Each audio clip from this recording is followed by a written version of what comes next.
Kuwait his highness అమీర్ Mangaf అగ్ని ప్రమాదంలో శ్రీకాకుళం జిల్లా సోంపేట మండలం జింకిభద్రాకి చెందిన తామాడ లోకనాథం మృతి చెందారు. కువైట్లోని మంగర్లో జరిగిన అగ్ని ప్రమాదంలో 49 మంది ప్రాణాలు కోల్పోయారు.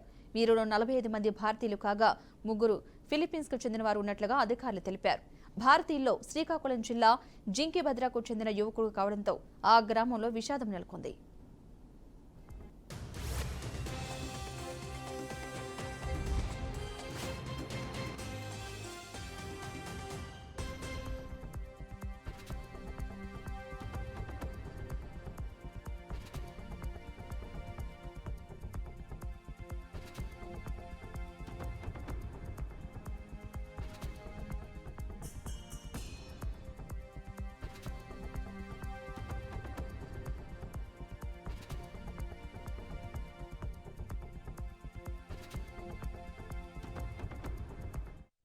అగ్ని ప్రమాద ఘటన కోవిడ్లో జరిగింది.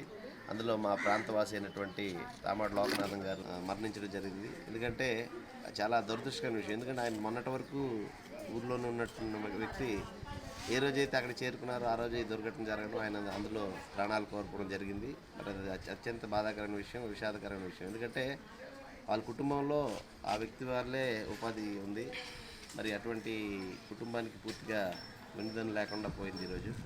దాని విషయమై మరి అక్కడి నుంచి బాడీ తెప్పించడానికని చెప్పి మన ఈరోజు నిన్నటి నుండి ఎంపీ గారితో కోఆర్డినేట్ చేసుకుంటే రామ్మోహన్ రెడ్డి గారు ఎప్పటికప్పుడు మాట్లాడుతున్నారు. వాళ్ళ ఫ్యామిలీ వాళ్ళతో కూడా కాల్లో మాట్లాడడం జరిగింది. ప్రభుత్వం నుంచి అన్ని రకాలుగా సహాయ సహకారాలు అందిస్తామని చెప్పారు. బాడీ రావడానికి తన వంతు కృషి చేస్తూ ఈరోజు మన కొచ్చి వరకు చేరింది. ఇండియన్ ఎంబసీ వారు చెప్పడం కొచ్చి వరకు చేరింది. ఒక గంటన్నరలో ఢిల్లీ చేరుతుందన్నారు బాడీ.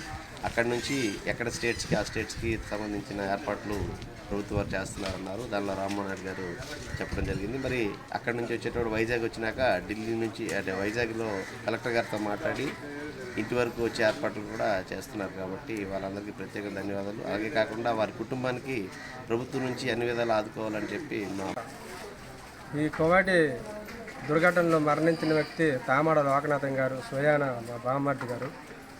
ఆయన గత 50 రోజుల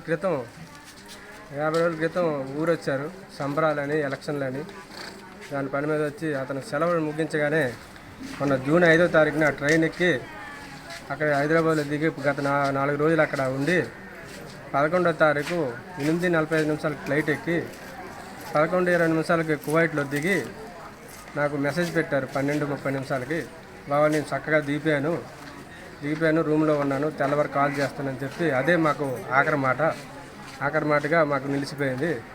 ఆ పొద్దునే